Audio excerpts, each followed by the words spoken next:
So satisfaction, Nine of Cups. Cups is the heart element and emotional states. So this is emotional fulfillment. Nine of Cups means satisfaction and wish fulfillment. So that is a great way to open October. If there's something that you've been looking forward to or wanting, October could be the month for you, Pisces. I also show Empress showing up. Empress is a card of also fulfillment and satisfaction. She's a card that represents growth and all things that are coming to fruition. She's the harvest card. So she also, in the Greek tradition, it's Demeter and Ceres. They were the Greek goddesses of the earth. And what they represent is the growth of all plants. So when the spring comes and everything grows, and then it's harvested. So this really represents abundance and harvest and satisfaction as well. But the fact that she's in reverse would ask me, how is it that you're not feeling complete? Or what is it that is the last thing that you need to feel complete? How is it that you are not feeling like everything is at its full, abundant, prosperous state? Actually, here in conjunction with Seven of Coins. Seven of Coins is also another harvest card. Kind of interesting because we're in harvest season here at the end of September, beginning of October.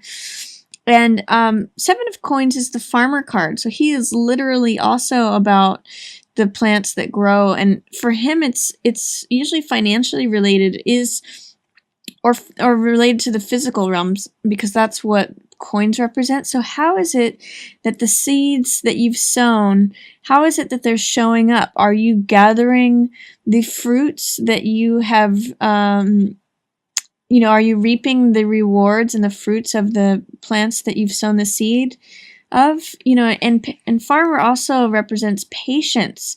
So in what way, with these two showing up in reverse, in what way are you not collecting your harvest?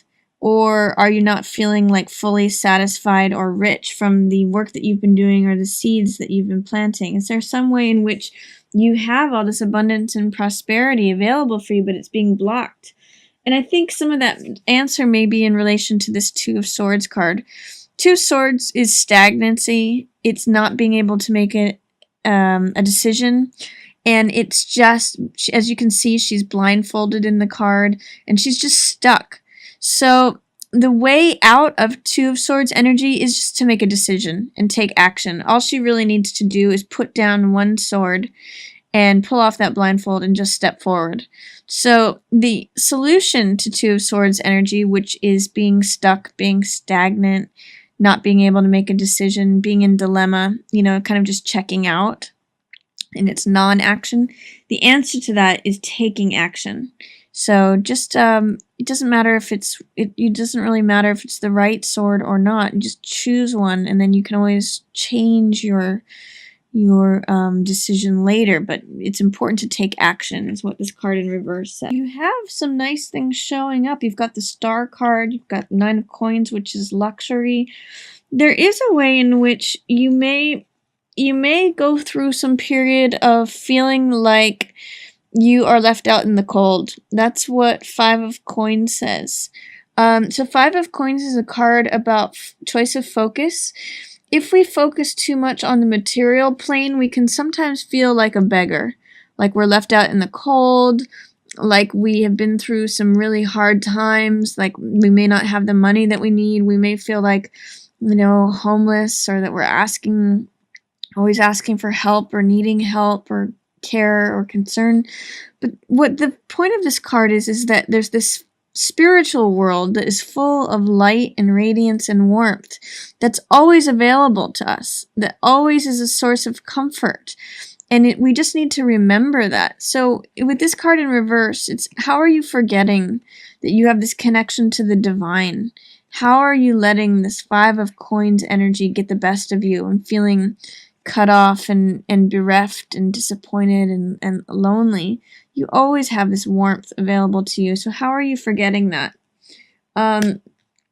Because really, here's this card of luxury. This is almost the opposite of the Five of Coins, which this is a card of enjoying the riches of your own work. She's a woman who is of her own means. She's wearing this gold necklace of money that she has made for herself. She's eating grapes, wearing fine jewelry and a turban. She's doing falconry, which is a old tradition for the royal families and the elite. It's a symbol of wealth. She's a very wealthy woman, and this is from her own doing and her own creation, her own self-discipline. So that's showing up for you middle of the month. You may see some financial rewards there.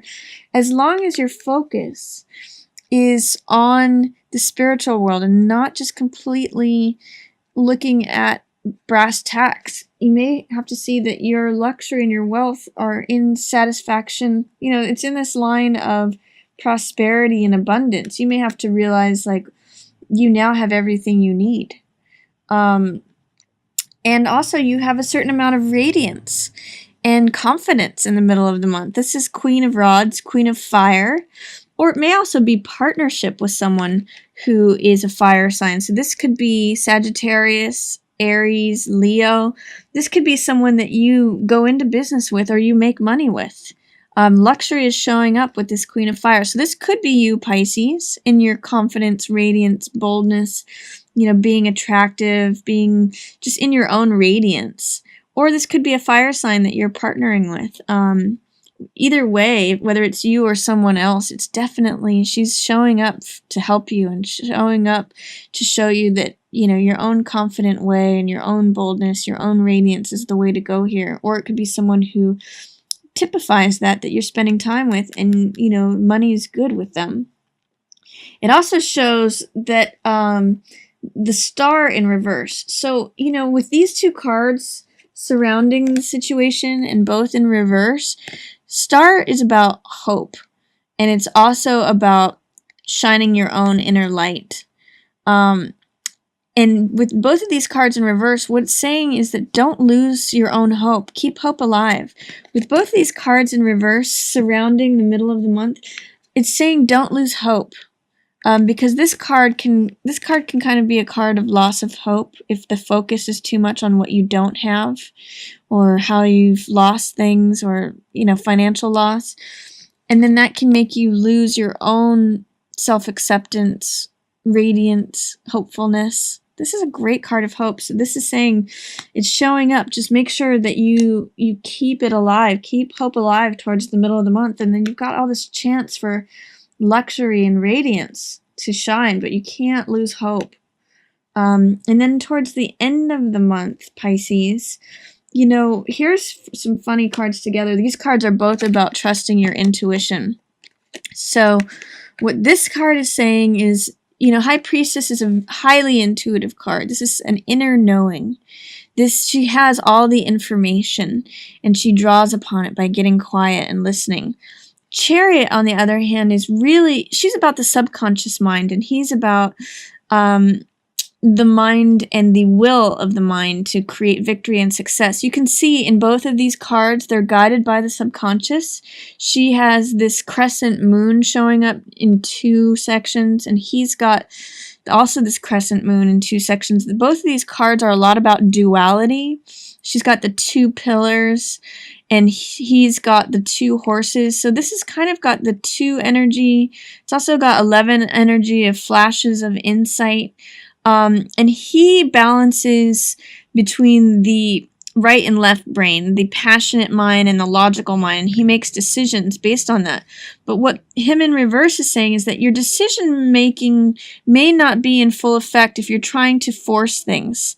He is all about will and force and victory and domination. Right now that's in reverse. You can't force things. You cannot try to control things with your mind.